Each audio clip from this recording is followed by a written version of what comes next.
Good afternoon. Or is it evening already?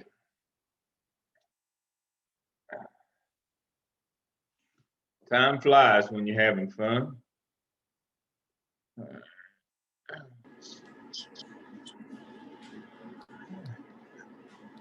Brad, is that a bow tie you wearing? Yes, sir, it is. Why are you wearing your bow tie today? It looks good. That's one of my favorites. Yeah, well, I teach a class for Wake Forest in the afternoon, so I like to at least give them the impression I got my life together. So See, now he just threw me under the bus, didn't he? He never sees me in that tie. Yeah, son.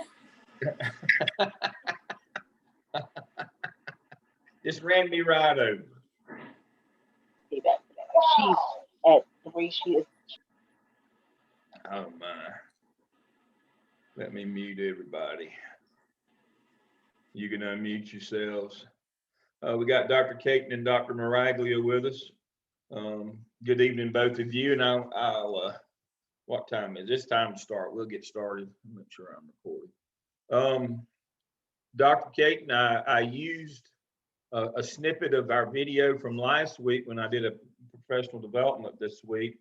And I also talked about that again today when I was on a call about, especially in these times, especially with the governor's order from yesterday, that principals and administrators, how you need to be involved in your schedules, your master schedule for your exceptional children. You can't just delegate that to somebody else. You can delegate the activity, but not the responsibility.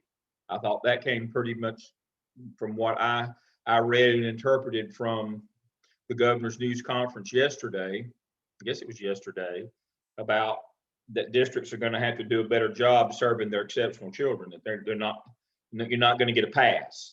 If you can't serve them online, then you're going to have to bring them back in. You're going to have to find a way to do it. But I think the governor was North Carolina was pretty clear yesterday that you're going to get no pass for not doing the right thing. You're going to have to do the right thing. So, but yeah, I used a snippet, kind of a still picture from our video last week, in that I was teaching master scheduling again this week to a small school district that we're partnering with, and that was one of the things that, you can't assume that everybody's going to do it. You got to do it yourself. You got to make sure that you do that. So felt last week was very good. And so kind of doing the rundown this week, I will share my screen as to where we are. We're in week 5, remembering that next week is case study night. We may run a little long, but everybody's going to get an opportunity to present. And everybody always wants to go first the first time until they realize that that's the one that I wear out on the questions and other things. And then so there won't be a fight after the next week to see who gets to go first, trust me. So looking at our weekly schedule, if I can find it among the things that I have open here.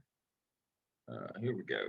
So we're in week 5, discussion boards 4 and 5, observe due process and interview and AP or other disciplinarian. That kicks us off into our night on discipline, and so I'll get to that in a few minutes. But remember, next week is case study 1. Will cheating strike Bobby out? I expect a collaborative PowerPoint from your group. I expect group members to be present and present, take turns on your presentation. I expect you to answer the questions that I have laid out for you in a succinct manner, and I expect that you will be able to answer my questions when I ask them. So we'll have a lot of fun next week. I'm looking forward to it. They're very informative. So please remember that you should have already been working collaboratively as a group. I gave you the 2-week notice last week, so I hope that you've been working. You scheduled some time to work on this collaboratively and then apart. But we'll see next week. We'll see how it goes. I have been most pleased with all the work that I've seen from this group. As I continue to say, if you had a better instructor, you got good coaches, but if you had a better instructor, they'll tell them what y'all could do. So you've done an excellent job, both on your discussion boards and on your evidence work. And so I'm going to speak to your discussion boards quickly before I move to into the weekly agenda here.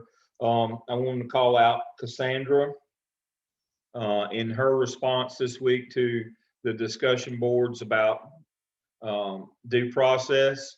Cassandra pointed out and reminded us all, and I'm going to cover it tonight, that due process is different for exceptional children. And so when we talk about due process, there's two parts to due process. There's substantive and procedural. And this is in your law book. And when we drill down into due process, we have to understand that substantive is what does the law, what does due process for your district, for your state, what does due process say? The substance of it. What do students get when we say we give them due process? They get to give their own side of the story. They get to hear the cases against them. The proof of burdens on the accuser and not on the accused. Written statements is a best practice. They get to provide witnesses on their behalf. What is due process? That's the substance. What is it that your district says that students will get? And then procedural is did you follow that?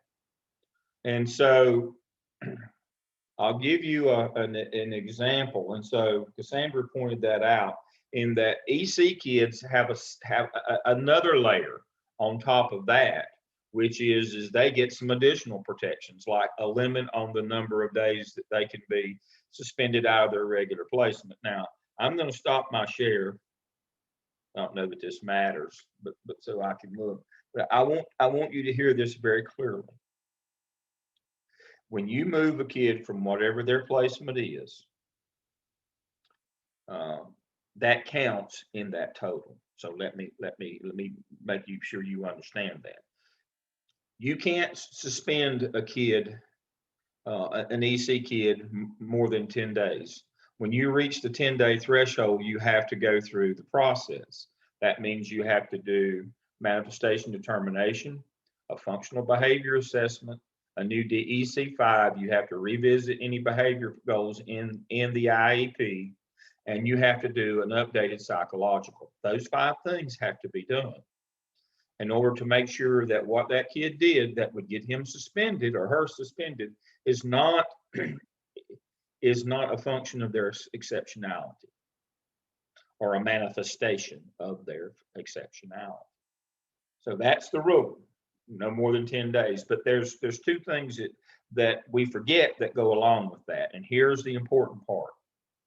In-school suspension counts against that 10 days. Bus suspension, therapeutic suspension, which by the way is illegal. Therapeutic suspension is when you call a parent to come get your kid and tell them you might have to go home the rest of the day to calm down. And we call that therapeutic suspension, and we think that's okay. No bueno. That's against the law. Therapeutic suspension is against the law, number 1. And number 2, if you do it, it still counts in that 10 total. Out of school, in school, bus suspension, therapeutic, any of those 4 count. If you move a kid to a different setting in the school, that counts. Let me say that again. If you move that kid to a different setting, even within the school, and they're there every day, doesn't matter, you've changed their placement. That counts on that 10 total. Now, I get people who all the time say, well, we got 10 days to work with. Let's just give them in school. If you're that stupid, you don't need a job. You ought to not have a house to live in if you're that dumb. One of the things that we have to assume, or I have to assume, a certain level of intelligence, when we're training folks to be school administrators. And if you're that dumb, you don't need to be in this business. I can't help you. I'm not smart enough to help you if you're that dumb.